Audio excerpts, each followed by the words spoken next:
जगदंब महाराजांचा सर्वांना नमस्कार. रामकृष्ण हरी या मंत्राचं सत्य काय?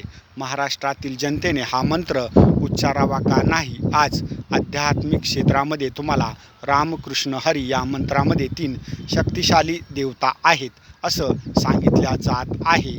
रामाची धर्मपत्नी सीता माता आहे आणि धर्मग्रंथ रामायण आहे. कृष्णाची धर्मपत्नी रुक्मिणी माता आहे आणि धर्मग्रंथ महाभारत आहे. हरी या देवताच्या धर्मपत्नीचं नाव आणि धर्मग्रंथ कोणता याचं आध्यात्मिक क्षेत्रामध्ये कोणीही उत्तर देऊ शकणार नाही आहे. यास कारण हरी नावाचा अवतार महाविष्णूने कधीही घेतलेला नाही आहे. महाविष्णूच्या प्रमुख अवतारामध्ये हरी हे नाव येत नाही आहे. मी महाराष्ट्रातील जनतेला असं सांगू इच्छितो, तुम्ही रामकृष्ण हरी हा मंत्र उच्चारत असाल तर याचा फारसा फायदा तुम्हाला होणार नाही आहे. हा मंत्रच चुकीचा आहे. तुम्ही त्याच्याऐवजी जय श्रीराम किंवा जय राम श्रीराम जय जय राम या मंत्राचं उच्चारण केलं असता तो मंत्र अत्यंत शुभ फलदायी ठरू शकतो. आज काही लोक आध्यात्मिक क्षेत्रामध्ये आई जगदंबेची जी ऊर्जा आहे, संचारवार, देव अंगात येणे, शिवपार्वतीविषयी अपशब्द बोलणे असे धार्मिक कार्यक्रमामध्ये शक्तिशाली देवीदेवतांना माझ्या नावं ठेवत आहेत.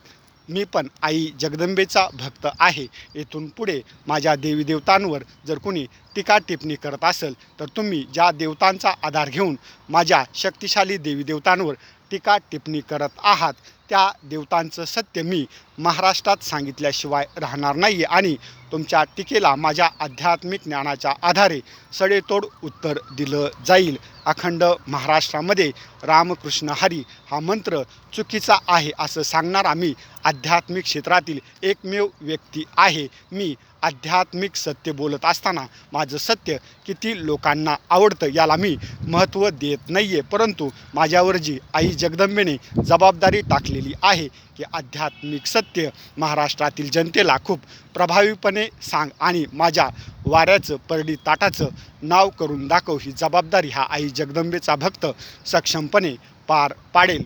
आई राजा उद उद बोल भवानी माता की जय. जय भवानी, जय श्रीराम, जगदंब, हर हर महादेव, हर हर महादेव.